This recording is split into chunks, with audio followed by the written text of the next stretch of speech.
Team India యువ ఆటగాడు Sai Sudarshan test cricket ఆడడానికి చాలా ఇబ్బంది పడుతున్నట్లు కనిపిస్తోంది.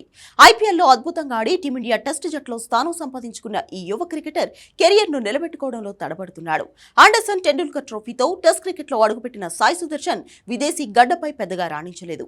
అయితే వెస్టిండీస్ జట్టుపై సొంత గడ్డపై జరుగుతున్న సిరీస్లోనూ విఫలమయ్యాడు.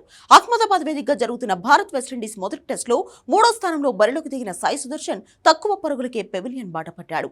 జైస్వాల్ అవుట్ అయిన తర్వాత క్రీజులోకి వచ్చిన సాయి కేవలం 7 పరుగులు మాత్రమే చేసి రోస్టన్ చెస్ బౌలింగ్లో ఎల్బీడబ్ల్యూ అయ్యాడు. కరుణ్ నాయర్ని పక్కన పెట్టి అవకాశం పొందిన సాయి సుదర్శన్ ఆ స్థాయిలో ఆటతీరు చూపించలేకపోయాడు. టెస్ట్ కెరియర్లో 7వ ఇన్నింగ్స్ ఆడిన సాయి సుదర్శన్ ఇంగ్లాండ్లో డెబ్యూ టెస్ట్లో 4 బంతులకే డకౌట్ అయ్యాడు. ఈ 7 ఇన్నింగ్స్లలో సాయి సుదర్శన్ ఒకే ఒక హాఫ్ సెంచరీ సాధించాడు. 7 ఇన్నింగ్స్లలో కలిపి సాయి యావరేజ్ కేవలం 21 మాత్రమే.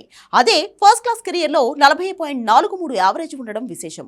అయితే సుదర్శన్ విండీస్ సిరీస్కు ముందు ఆస్ట్రేలియా ఏతో జరిగిన అధికారిక టెస్ట్ సిరీస్లో ఒక సెంచరీ, 2 హాఫ్ సెంచరీలు సాధించి మంచి ఫామ్ కొనసాగించాడు.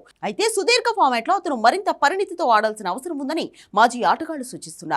సాయి సుదర్శన్ అహ్మదాబాద్ టెస్ట్ తొలి ఇన్నింగ్స్ లో కొంచెం టెన్షన్ గా కనిపించాడని మాజీ వికెట్ కీపర్ పార్థివ్ పటేల్ వ్యాఖ్యానించాడు. సాధారణంగా లెఫ్ట్ ఆర్మ్ స్పిన్నర్లపై చాలా బాగా ఆడతాడని, కానీ 3వ స్థానంలో ఒత్తిడి ఉండడం వల్ల కొంత ఇబ్బంది పడినట్లు అనిపించిందన్నాడు. సాయి సుదర్శన్ కాస్త కాన్ఫిడెంట్ గా ఆడితే మంచి ఇన్నింగ్స్ వచ్చేదని అభిప్రాయపడ్డాడు. ఇదిలా ఉంటే టెస్టులో 3వ ప్లేస్ కు సంబంధించి ఎవరూ నిలదొక్కుకోలేకపోతున్నారు. పుజారా తర్వాత భారత జట్టుకు ఆ స్థాయిలో నిలబడే ఫస్ట్ డౌన్ బ్యాటర్ ఇప్పటి వరకు దొరకలేదు.